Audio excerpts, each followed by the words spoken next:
Hi, everyone. I'm Hannah Wall, an assistant professor of sociology at the University of California, Santa Barbara. And the purpose of this series is an initiative of the culture section of the American Sociological Association, and it's called the Culture in Contemporary Life Talk Series. The purpose of the series is to explore the pressing social issues of our time through a cultural lens and examine how cultural sociology can inform these issues. So this session, as you know, is on the cultural politics of naming and commemoration. And this is a discussion among several speakers and a moderator, all of whom are experts in the area. The discussion will be followed by a Q&A, and to participate in the Q&A, please put your questions in the chat at any time during or after the discussion. This is our last panel of the year, and for this panel, we're having a senior scholar moderate a panel of junior and mid-career scholars in order to highlight the growth and promise of the new directions in this field. So for our speakers, we'll have Fiona Greenland, Christina Simko, and Angela Gonzales. You can see sort of extended versions of their bios in the flyer, but briefly, I'll speak about each of them. So Fiona is an assistant professor of sociology at the University of Virginia. She studies the construction of cultural heritage and the uses of antiquities in contemporary politics and markets.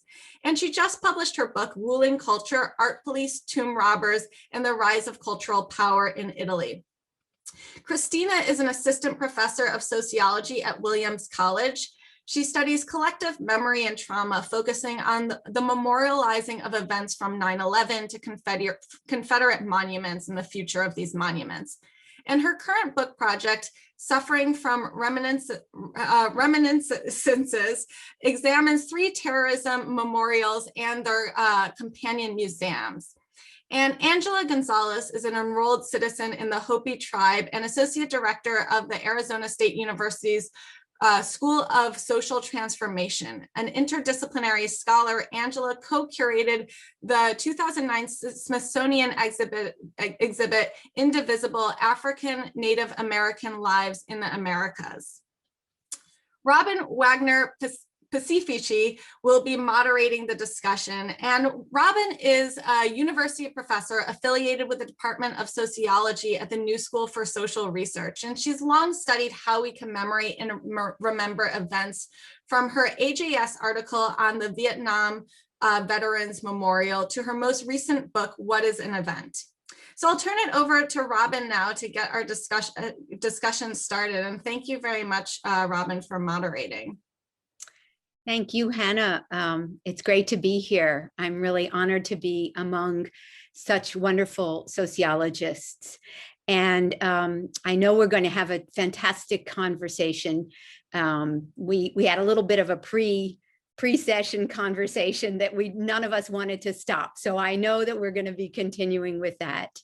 I thought for today, today's panel, we'll start by kind of going around the room here, as it were, and I will ask each of the panelists to tell a little bit about their work, a little bit about their thinking that helps us to make sense of our particular historical moment, which is replete with the charged politics of naming and commemoration, as this panel suggests. And we really are in a moment, I'll just say, but one I think for which we as sociologists are actually prepared to try to answer. And it's a dizzying pace. Just yesterday, there was a big article in the New York Times about a state park in Georgia called Stone Mountain, and decisions about what to do with these Confederate leaders who are carved as bas-reliefs into a huge side of a mountain. And I thought it was only slightly ironic that they made a decision to move the Confederate flags to a less prominent area, whatever that means, whatever kind of bureaucratic, generic, nonsensical language that entails. But that's just kind of where we are. Every day there's another story. So it's a moment, and I'm glad we're here to capture it. We're going to go in alphabetical order, and I will first then call upon Angela Gonzales and have her tell us a little bit about her work and writing and its intersections with the themes of the panel. Angela. Great, thank you. And thank you everyone for being here. I realize that we're kind of at the start of our summer break and folks are probably decompressing after a remarkable year and a half. So I do appreciate those of you who have made time for this. I'm really pleased to be participating in this panel in particular because I'm not sure that I would really consider myself a sociologist of culture, although clearly as somebody who does health-related and community-engaged research, culture is ever present in the communities that I work with. One of the projects when I was thinking about the work of this panel and some of the things that we're trying to hopefully illuminate was really kind of thinking about something that I normally do in many of my presentations, and I think many of us increasingly are doing it, and that is a land acknowledgement. And I've had to think about this very deeply because for me as an Indigenous person, there's a sincerity in acknowledging the land and the ancestors that walked the land and populated, where I'm currently located. But I also recognize very much land acknowledgement in some ways it feels increasingly a little bit pro forma. And so I think that, in kind of acknowledging the fact that I am an Indigenous person of Arizona, the Hopi tribe is in the northeastern part of the state. And for us, Arizona is our ancestral homelands, it's part of our migration stories. But at the same time, I also want to acknowledge that where I'm currently located here in Chandler, Arizona, it is the homelands of the Pima and the Maricopa people who have inhabited these homelands for generations, millennia. So with that done, I also wanted to kind of share a little bit about some of the work that I've done that I think is germane to today's presentation. And that was what was mentioned in the introduction around Indivisible, which was an exhibit that I was a co-curator on. It was a joint between the Smithsonian National Museum of the American Indian and the African American Culture Museum, I think is the name. And what we were trying to explore there is the clear intersections between Native and African people in the US. Well, not just the US, I think continental wide. And in thinking about this, it really made me appreciate throughout that whole process, and even today, how this process of naming and commemorating, it's fraught. It's a fraught process. The names that we give ourselves, the names that we give each other, the way that we label things, it's inherently a political act. The naming of a place, the naming of a people, even the name Native American, it erases in many ways and levels out this incredibly rich and distinct kind of cultural heritage and tradition of hundreds of Indigenous people, not just in the US, but worldwide. But at the same time, I recognize that there's a certain utility to this type of naming practice. So, when I think about how maybe some of the things that I'm hoping to bring to today's discussion is maybe more of an Indigenous perspective, certainly not because I in any way profess to speak on behalf of all Indigenous people, but one of the things that I've learned, not only in terms of the way that I was raised, but in the work that I do, is not just the power of names and the power of naming, very much a verb, very much an active process, but even just, when we speak the word or words, we breathe life into it. And so each of us, whether or not we're in those positions to be empowered, if you will, to name or participate in the naming process, every time we speak the word, we give power to it. It resonates beyond just the space that we occupy. And for me, that's always been kind of a useful way of kind of thinking about the importance of the naming practice, but likewise, the way that we commemorate things. The way we commemorate things not only to our own kind of knowledge and history, but how we commemorate, how that process then resonates outward. So just a few introductory remarks, but just to say how delighted I am to be on this panel, because as Robin had mentioned, we had a really exciting and generative discussion prior to today's session. And it's just really, for me, exciting to kind of think about the way that we're all kind of engaged and in some ways implicit in this process just by occupying the positions and the places that we are. So thank you. Thanks so much, Angela. And you've already raised a number of issues that I'm sure we're going to be coming back to. So, so keep them in mind. And Fiona, please. Thank you. Thanks, Robin. Yeah, and I want to join Angela in thanking the organizers of the session, Robin for hosting us in the culture section, for supporting today's conversation. As Hannah mentioned, I came to sociology from an earlier scholarly career in classical archaeology. And I think a lot about longer histories of renaming and recommemorating. The Romans even had a word for this process, damnatio memoriae, where they would completely remove the reminders of a person whom society had determined was no longer an appropriate namesake.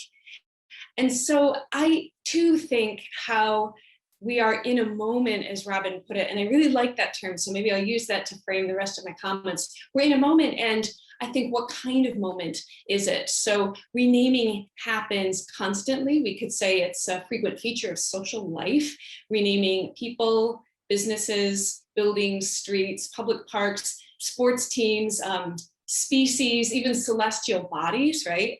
And yet what's been happening, particularly in the past year, is a sharp politicization of certain forms of it. So I've been thinking about this too, because I'm a resident of Charlottesville, and I'm employed at a university that was built by enslaved people on land taken from the Monacan people who were indigenous to this place.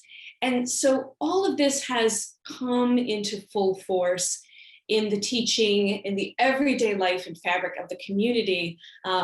And we should do well to remember that Unite the Right was a violent backlash against a courageous Black teenager who asked City Council to remove 2 Confederate statues. So I think about this too. I think about how materiality gets attached to renaming and the politics therein. So I'm really looking forward to the conversation, and just wanted to start by saying a little bit about where I'm coming from in a longer term historical and scholarly way, and also sitting in a community that's become a flashpoint and in many ways synonymous with politics of renaming, history, and remembering. Thanks, Robin. Thanks very much, Fiona. Christina. Like everyone else, I'm so grateful to Robin, to Hannah, to all of the organizers who participated on the Culture and Contemporary Life panel. And I don't know about anyone else, but I'm still in the throes of finals grading. So for anyone who's still in that spot and not yet tasting the fruits of summer, I'm particularly grateful to you for being here. I also want to take a moment while I have the microphone to say that Angela, I know you're ambivalent about considering yourself a cultural sociologist, but if you'll have us, I think we want you. And I say that with no particular authority other than that I have, for the past number of years, called cultural sociology my intellectual home. So with that sort of as a preface, I'll say just a little bit about my work. So I think of issues of naming and commemoration as being kind of the heart of my work, which centers around memory and narrative, and especially around the memorialization and narrativization of violent pasts and the complexities that they create for identity and narrative. And for anybody who knows my work, it's probably fairly obvious the role that commemoration has played. But in the really generative conversation that we had a couple of weeks ago as a group, the conversation that we didn't want to stop and that I'm looking forward to continuing now, I actually came to realize how much of a role naming has also played in the background of some of my work. I think names themselves often imply a great deal about the narratives that we tell about events and about spaces. So my first book project and earliest work centered around the events of September 11th, 2001, an event or series of events that we often refer to using the date, right? Not 9/11, not even needing to invoke the year in most circles, at least in the United States, to understand what it is that we are referring to. And to use the date to name an event implies something very specific about how we understand that event, how we understand its significance, how we understand the breadth of its significance, and for whom we believe it is significant. And I can elaborate on that later on if it comes up. In the course of my work on 9/11, I also had the opportunity to probe the significance of the name Ground Zero that was, at least for the first 10 years in the aftermath of 2001, utilized as the primary nomenclature for the site in Lower Manhattan where the Twin Towers once stood, and was so widely accepted that it was and still sometimes is rendered in print as a proper noun. And I'm happy to elaborate on the implications of that as well. Currently, I have a couple of projects going or recently completed. One centers around contestation over Confederate monuments, and that project has been with a couple of collaborators, David Cunningham and Nikki Fox. We've looked comparatively at different contexts where various decisions have been made in the reckoning with Confederate monuments and what they mean for this moment, as Robin put it and Fiona echoed. And then my other project that Hannah mentioned centers around a comparison of 3 terrorism memorials and companion museums. So the 9/11 Memorial and Museum in New York, the Oklahoma City Memorial and Museum that commemorate the 1995 bombing that happened there, and the Equal Justice Initiative's National Memorial for Peace and Justice and Companion Legacy Museum. People often refer to the National Memorial for Peace and Justice as the lynching memorial. I see that terminology frequently in popular media, but it's more than that. And that is another piece that I am sure will come up as we talk around these issues of naming and commemoration. And I can say a little bit about why I strive in my writing and speaking to utter the full name, even if I use the phrase lynching memorial, to call people's attention to the fact that they've almost certainly read about and seen images of this space before. But with that, I'll turn it back over to Robin. Yeah, thanks to everybody.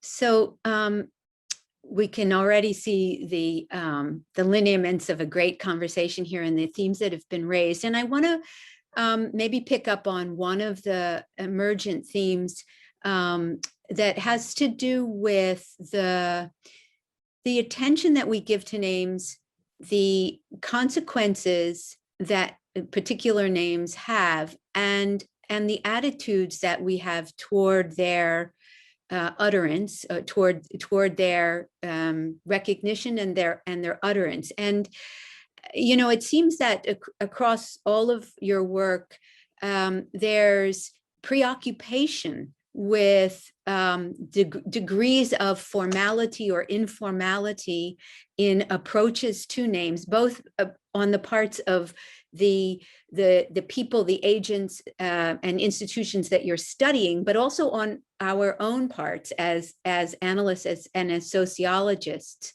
and a kind of difficulty, tension around wanting to do due diligence and pay deference to names that have meaning and that are embedded within communities and have histories.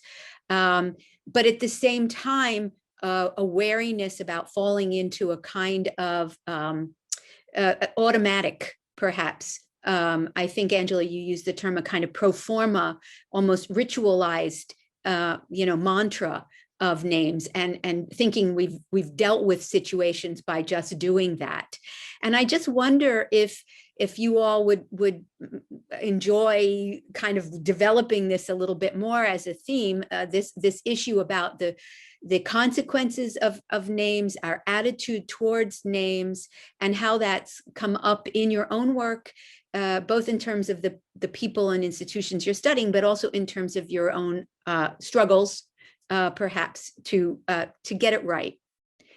So I'll just leave it open. Whoever wants to respond, please do. Well, Robin, if I hadn't known better, I would have almost suggested that, I had provided you that question, because there's something that happened very recently that really speaks to so much of this. I don't know if anyone caught the New York Times article, I think it was maybe yesterday or the day before, about Andrea Smith, a Cherokee scholar. And this, I lived through this moment, back in the early, 2000s. And it's interesting that this has come up again. And the reason why I think it's germane is a lot of my work has to do with issues of identity, which is really, in the Indigenous context, issues of names and claiming of names. And so in kind of thinking about this and why it immediately kind of, for me, I saw the connections is, there's the process of naming, but there's also the process of claiming, the claiming of those names. And so when I think about this particular case, and for those that don't know, this is a case of a scholar who identifies as being Cherokee, which to me invites, at least again in the Indigenous context, it begs the question of the label, the name Cherokee, and which of course is not what Cherokee call themselves. Their traditional name is Tsalagi. But there is kind of this sense of, I don't know if I really want to say ownership, but the many Cherokee scholars take the position that, this is a label, a claim that does not belong to each individual, but is conferred from the Cherokee Nation. And so this particular case, just brings for me a lot of these questions to the fore, because when we claim certain names, there's a certain kind of assumption that people have the right to claim names. We see this in the naming process, but I think this example is kind of what happens when we claim that name. And what are the implications, as you suggested, the consequences of it. And what I found so interesting, I've been engaged in a lot of online discussion around this, is the response by the Cherokee to her claims to be Cherokee. And this a very strong sentiment that claiming Cherokee identity does not confer to the individual, but actually it's something that's bestowed upon from the larger entity, the tribe itself. Which even that term is problematic. Is it a tribe or is it a nation? And this was one of our discussions that we had prior to today's conversation, because for my own community, we're still the Hopi tribe, and yet there's a very politicized sense and practice to name everything by nations. So, I think that there's a lot in your question that touches on, so many contemporary issues that might not necessarily be maybe come to the fore. But this was one that I immediately thought of. But of course, there's multiple examples, but there are very real consequences of claiming of names to the person who claims it, as well as to that group or that individual or that history from which it is claimed. So fantastic question. I feel like I'm a little bit rambly because these are things that I'm still starting to, continuing to think about, given this recent case that has yet again kind of percolated to the fore.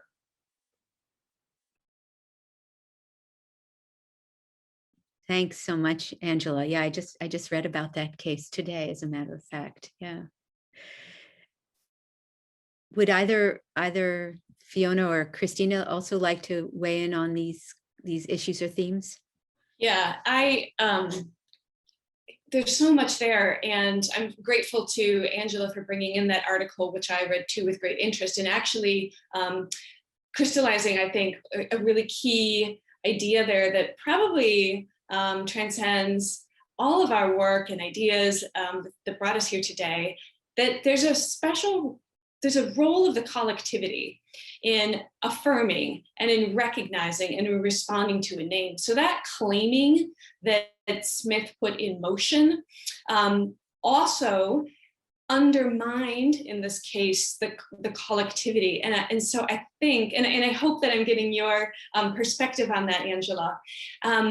As I've mentioned previously in my work on post-war Syria, I've been fascinated by processes of renaming and reclaiming spaces that had been militarized or occupied and invaded.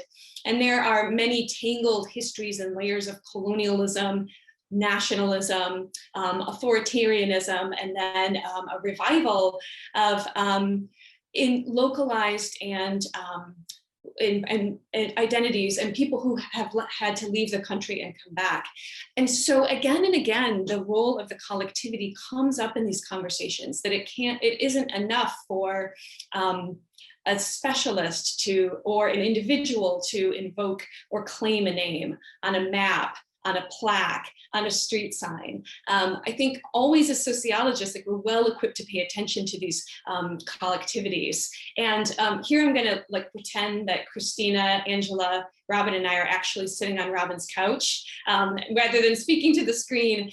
Because Christina, I was thinking about something connected with your work and another story that was in the paper a couple weeks ago, and that's on the Sandy Hook Memorial and the stalled efforts of the local community to arrive at some kind of agreed plan for an actual monument. And there have been discussions about what's an appropriate way to commemorate that event. Should it be memorialized in some kind of permanent edifice? Who should pay for it, right? I think that brings up an interesting, maybe separate set of questions, but just a reminder to me too of how collectivities can be so frustrating, but always doing something important to be thinking about how these names are used or allocated, or the claims behind them.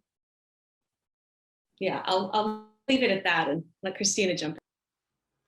Yeah, thanks, Fiona. That did feel like a couch-like before times kind of moment. So I appreciate the kind of calling in. I do this specter of the collectivity does make me want to give me the impulse to weigh in. And I'm not an expert on the process in the Sandy Hook case in particular, although I know that it has been a protracted one, and I've kept up with the news articles that have come out at various stages of their process. One reflection that I have shared with my students, so I'm an older millennial, I think, maybe even a geriatric millennial. That's some of the terminology that's being thrown around these days in social media memes. And my students are Gen Z. And on a more serious note, I think for me, for my generation, I was 16 on September 11th, 2001. As I tell my students, you can do the math. I think, for me and for many of my peers, that was a generation defining event because it occurred at a moment when we were coming of political age. And I think for many of my students, the kind of event that occurred when they were coming of political age was some version of a mass shooting. And for many of them, Sandy Hook was the most affecting. And I've had many conversations with students in class comparing the responses to events that are defined as, labeled as, named as terrorist attacks, and those that are labeled as mass shootings. and the ways in which these terminologies elicit very different responses. And one of the things that I think is most telling is whether an event is labeled by its date or labeled by the place where it occurred. And I think that when we label events by their dates, we suggest that there was a stoppage of time and that there will be a stoppage of time on that date in that moment into the future. And I think we suggest that that date will be recognized by a broad collectivity. I think when we name events by the places where they occurred, Sandy Hook, Columbine, which occurred when I was in high school, we suggest that the sphere of relevance is smaller. And I think that that has implications for who is involved in memorialization and how we memorialize. And so I'll leave it at that for now, although I could get into a ramble on this question. That's really fascinating, Christina. And I hadn't quite put that spatial and temporal kind of distinction together in the way that you did before. And I think, again, to go sort of across all of you who have spoken about your work, I mean, this idea of assumptions about the relevant context, is something that seems to be at the heart of a lot of the processes that you've all been studying and engaging with, and questions about who gets to determine the relevant context, how small it is, how broad it is, who's included and who's excluded from that context. And and again, as sociologists, we work with context at multiple scales. We work with these sort of micro level contexts and all the way out to the kind of macro global context. And what's involved is always some kind of a process by which you are, making those determinations, right, about who's relevant here and who should be paying attention and who is going to be in the wake of this particular event, and the degree to which we are aware of that context, or we bring it to life. And I wonder just now, a question occurs to me that in your work, has the emergence of a particular context that perhaps you did not expect to be relevant kind of struck you in any of the work that you've done? And have you kind of had to kind of make a pivot around how you understand the context of what you're actually examining? Wonder if any of you have had that experience.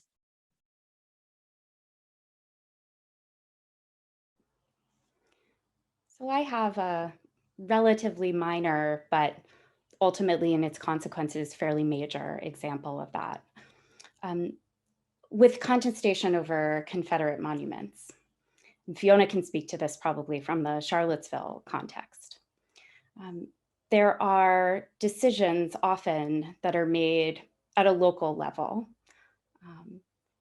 that are made with the interests of a local community in mind, and that reflect the way that local stakeholders experience particular spaces, such as the space that was once known as Lee Park near Charlottesville's downtown, the space where, when I lived there, the equestrian statue of Robert E. Lee was its centerpiece. But those decisions, of course, don't have force until they are met with approval at the state level, because of state level laws preventing the removal of war memorials. And this has been the case not just in Virginia, but in states across the South where localities have decided that it is in the best interest of the community to relocate or remove monuments. And so I've found myself in situations where I thought that what I was studying was a local process, and then it turns out to be about the state legislature, which is a very different context in many southern states, including Virginia, but it is among others. Yeah, that makes me think about some related and maybe broader themes connected with context, and that is whose history matters in these disputes. So I've been very interested to see the ways in which, in this current moment, requests to rename place a heavy burden on those seeking to rename a place, to rename a thing. Again and again, you see this as more and more universities have come forward with processes or committees that have intensified the requirements for the renaming, the seekers of renaming, to do the historical due diligence. So one aspect of this context of this moment, right, again, to use your phrase, Robin, is that although those opposed to renaming, and I just want to kind of like name it as more of a position from the right that has especially sought to pin renaming as an agenda item of anti-racism work. Okay, so like this is about the politics of renaming, so I do want to like own that as part of the politics here. But that when there's this accusation that history is being erased, or that, you know, there's a real threat that if we take down the Robert E. Lee Monument, one day people won't remember the Civil War, or that we're somehow turning our backs on historical reality. What I want to say there is that each one of these cases, the cases that Christina just pointed to right here, and no doubt other in other works that we've all done today, each one of these involves in-depth historical work through documents, materials, artifacts, and oral traditions. So I just don't see this like, you know, ignorance of history or some kind of like fantasy away from it. We could look at very specific examples. Internationally, the Roads Must Fall campaign that started in 2015 at the University of Cape Town by students seeking to remove a very prominent portrait of Cecil Rhodes, had done significant historical work to research the man's legacy, his entanglements in capital, and his very problematic and racist political positions. And then all of the movements that spread to other universities in Africa and then in Europe were also buoyed by in-depth historical context. So one thing, I suppose, Robin, to respond to your question more directly, that has surprised me in the work and the conversations I've been a part of is how this context is often hinging on very in-depth historical work, but a kind of historical work that is not recognized by everybody as valid in these processes. Very interesting. Absolutely. Where is history taking place? You know, where is historical research taking place? You know, I wonder, Angela, I'm reminded of your curating of the Indivisible exhibit at the Smithsonian, and so far we've been talking about, you know, the contexts that are brought to bear on these more public kinds of statues and memorials. And I'm wondering if there were similar kinds of discussions and debates when you were putting that exhibit together about what was the relevant context for the items, the articles, the displays that you were developing in that exhibit. Yeah, you know, in thinking about context, it is so important in so many different ways. One of the issues that we were kind of engaging with as a curatorial team, and we still continue to have conversations with, is the move towards using traditional tribal names to name places. and what is gained, but also in some ways, I don't want to say lost, because I don't think it's a one-off in that instance, but kind of thinking about when we, in the process of renaming, what is lost in terms of the history. And so this had, came up in many of our discussions around the exhibit itself, in terms of what are the compromises that we make in naming things in particular ways. One of the things that we really struggled with, kind of not surprisingly, was the entire title of the exhibit, African Native American Lives in the Americas. Feels a little bit redundant, it's like we've got Americas twice in there. And we struggled, and we had robust discussions that I don't know that we ended really satisfied with, because we were using the name Native Americans, which in and of itself is, it's rife, it's problematic in many different ways. But equally problematic is the term American Indian. And yet, these were, the importance of, in some ways, trying to make it legible, if you will, to the broader audience, was one of the issues that we really grappled with. And so in thinking about the context, the context of that exhibit was, it was the Smithsonian, it was the National Museum. And so part of that was trying to work within those constraints, which I think is something that we all work within. We could think about the constraints of, the English language. I know in a lot of my health-related research in tribal communities, the need to be able to express certain things in the traditional language, that really, it's not an easy translation, because inherent in that language, there's a certain esoteric knowledge. And so the esoteric knowledge is really, in some ways, not easily accessible just by simply calling something or labeling something or naming something in a particular way. So this issue of context, was one that we grappled with, and I'm still in contact with, other members of the curatorial team, and we're actually hoping to do a follow-up to the exhibit, and looking at kind of these more contemporary issues, as they've evolved since then. And we still keep coming back to, the question of, the label, the name, Native American, Indigenous. Yeah, so those are things that we grapple with, and we're continuing to really kind of have to struggle with, because on the one hand, certain names are much more inclusive, and one can see that as a good thing.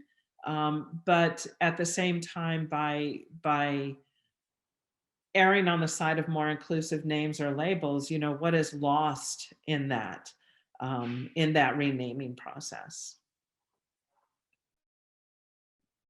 Yeah, that's really interesting. And, I tend to think in terms of binaries a lot. So I'm thinking now about, the gains and losses of being very, very specific, or or more general, right? Trying to bring together different peoples in a larger category. What are the benefits of that? But what do you lose? And then on the other hand, what do you lose by being so specific that there doesn't seem to be any recognizable larger context in which you can situate either a people or group or a concept even. And I'm also thinking about that other binary that I mentioned earlier of, the kind of informal versus formal naming and commemoration. And whether given our moment, it's even possible anymore to think about these processes of naming and commemorating in a kind of casual or informal way, or whether everything has kind of gotten ratcheted up to being much more self-conscious, much more self-aware, much more formal in its obvious implications. So I'm just wondering what some of these binaries might be, or how you might be working with any of them in your own work, if you are. Not that I want to make you all structuralists, but but it's not a bad thing.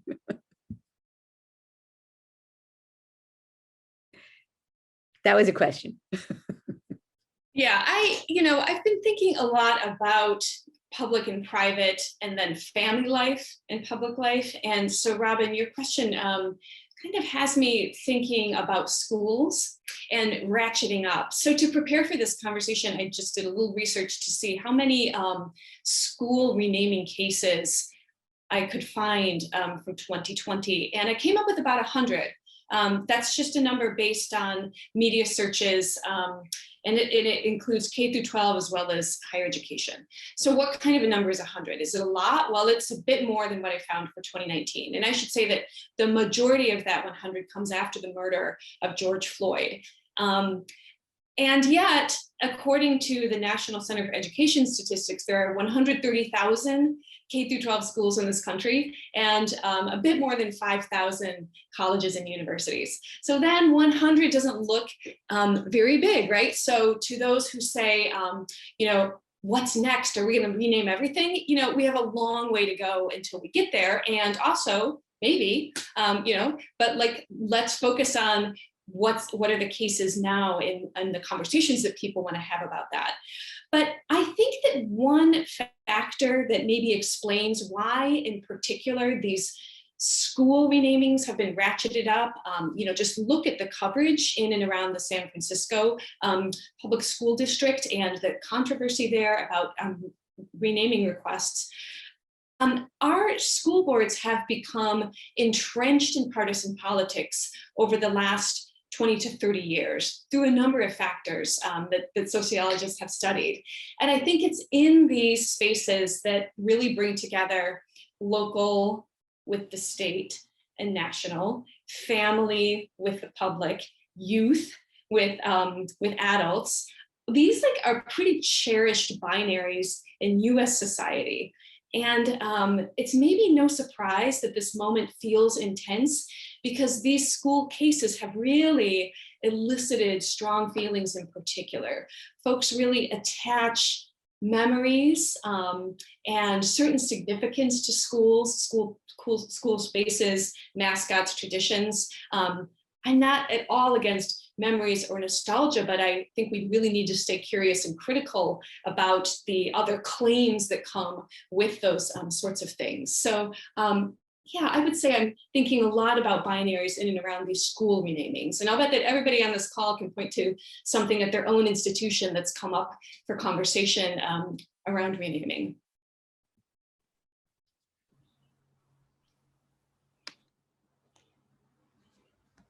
Robin, I think that I hope you won't take this as antagonistic, because I think that anybody who's ever read the bibliography of anything I've written knows that I'm a huge Robin Wagner-Pacifici fan. So, but I sometimes think about one of my tasks as a sociologist as taking binaries and transforming them into continua. And playing with that dynamic. And one of the things that I thought about as I was ruminating on your question just now, Robin, is the process through which an informal name becomes formalized, and the potential dangers of not paying attention to and potentially intervening in that process. So the example that I have in mind from my own work is the term ground zero, which, as I mentioned, was, especially in the first 10 or so years after September 11th, 2001, routinely applied as the main nomenclature for the site in Lower Manhattan where the Twin Towers once stood. And I've been reluctant to use that terminology in my work, because the term ground zero originally referred to the site directly beneath a detonated atomic bomb. And so really its original reference point is an act of US violence and perpetration. And I found it troubling that that terminology was so quickly applied to describe a site of US victimhood and to conjure images of American innocence around that site. And I found it even more troubling that that nomenclature was very quickly rendered as a proper noun, right? Capital G, capital Z, as though the ground zero in New York City is the ground zero to which any other ground zeros are analogical or become analogical.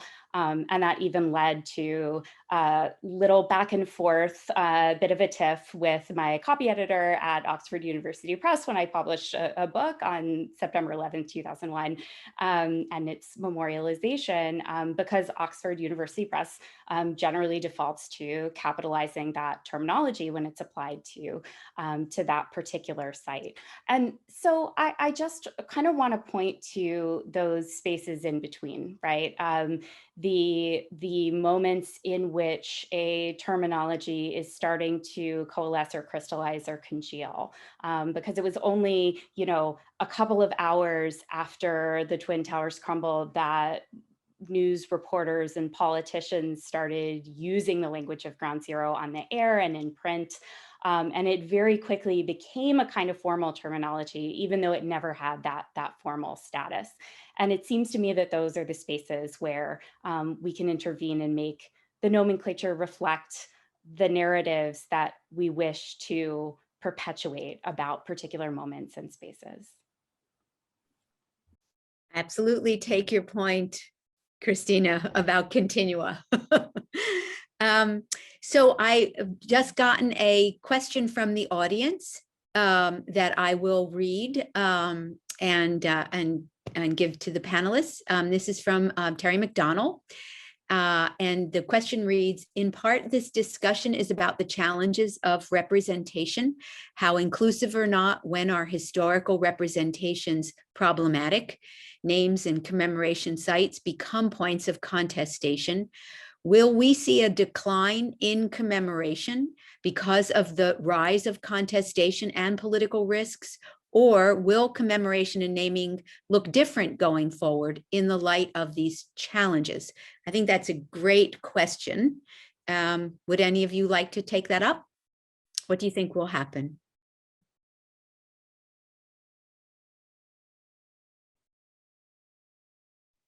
Well, I'll jump in and say it is a great question. And I think that my sense is that commemoration will continue. I think it will actually increase, but I think it will also be a contestation around the commemoration. I think that, as we commemorate, whether it's a part of renaming or just kind of recognizing particular moments, I think they are going to be rife with conflict. And here I'm thinking in particular, the events of January 6th. I was sharing with the panelists earlier, I'm in the process of another study where we had an interview question, and many of us on the project team were referring to it as an insurrection. But we realized that that is very loaded language and kind of defaulting to something more neutral. But it reminds me in the context of this question, though, that people's memory and the meaning around these different events that we choose to commemorate, either things that we've commemorated in the past or things that we are going to commemorate into the future, I think, they are inherently fraught. I think people have different experiences of particular moments, particular shared history, but I don't think that the commemoration process in any ways will decline. My sense is that I think that it will actually increase, but I think the contestation will be even more amplified as we come to these events, these historical, memories, commemorations with very different understandings, as well as what others have pointed out. These are very politicized, which is why I think that we'll see kind of an intensification and amplification around the contestation of these commemorations.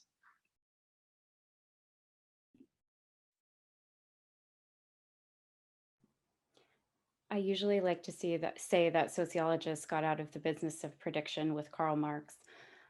i.e. before the birth of sociology as a discipline, or at least that's what I tell students when they ask me to predict things. But I just want to wholeheartedly agree with Angela and add a sort of brief piggyback on that, that I think that the contestation will intensify because there will be a proliferation of the kinds of stories that we tell. So, you know, in the US context, I think in particular, there has been a resistance toward any stories that can't somehow center around or be rescripted around either patriotism or sacrifice or both, right? So heroism is of the patriotic variety, and loss and victimhood is always rendered as sacrifice in service to the nation, or it's rescripted in such a way. And I think that we are starting to see proliferation of very different kinds of more critical stories, and seeing those stories amplified beyond a local into a national level. And that's part of what will cause the contestation to intensify. I love this question too, and now I'm the lucky beneficiary of hearing Angela and Christina. What I would just add to their really beautiful and thoughtful answers is that I have come to think of commemoration as a capital C version and a lowercase c version. And I think of this lowercase c commemoration as the everyday work that we do to remember. And like Christina pointed to, how there are so many ways now to amplify different kinds of stories and memories.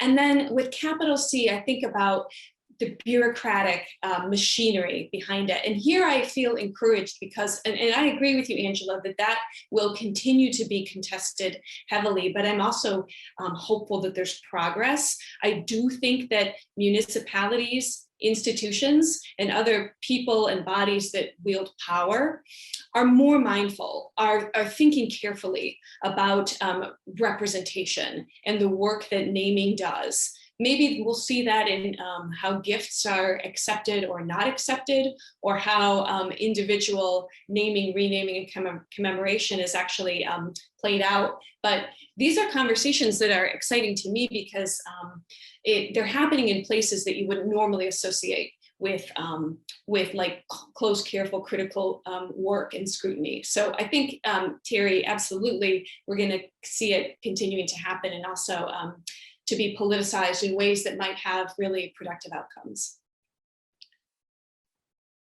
Yeah. I'm racing through, Robin, because I know we're nearly at time, but would love another question from the audience if we can. I'm not, let's see. There is one question here. I'm just reading it now. And I think it comes from Hannah, actually. And she writes, why do some sites of atrocities not become places of commemoration?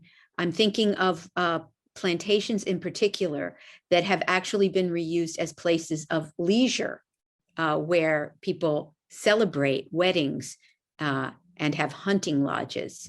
So would anybody like to take up that question of Hannah's?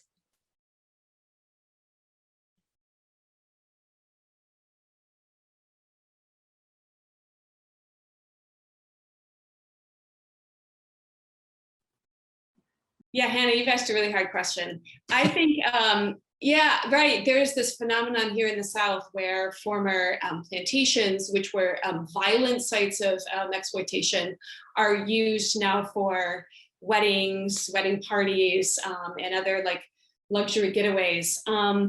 There is now a turn towards reconsidering that and those uses, although it is shamefully slow.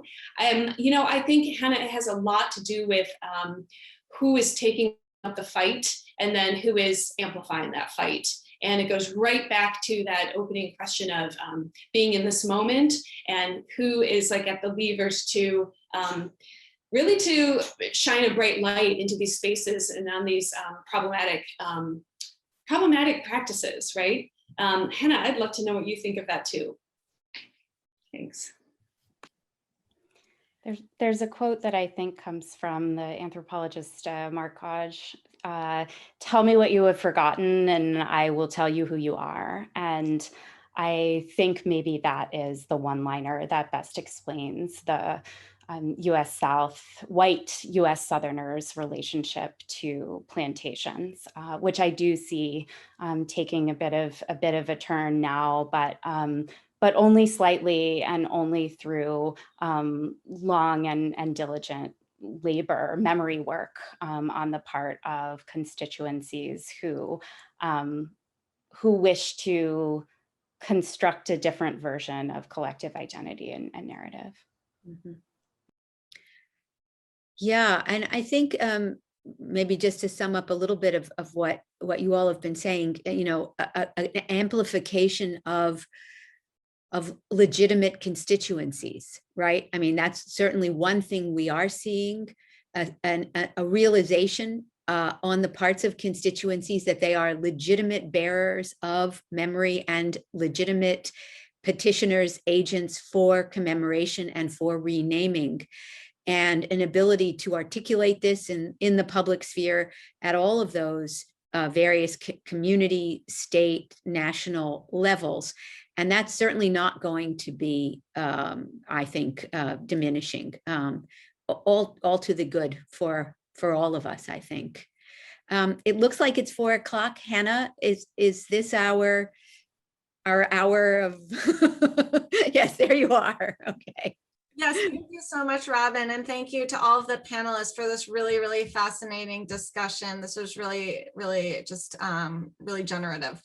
So this concludes our series for the year, and please stay tuned for announcements coming up next year, because we're gonna, I'm sure, have a really exciting lineup of talks next year as well. So thank you all again. Enjoy your summers, and goodbye.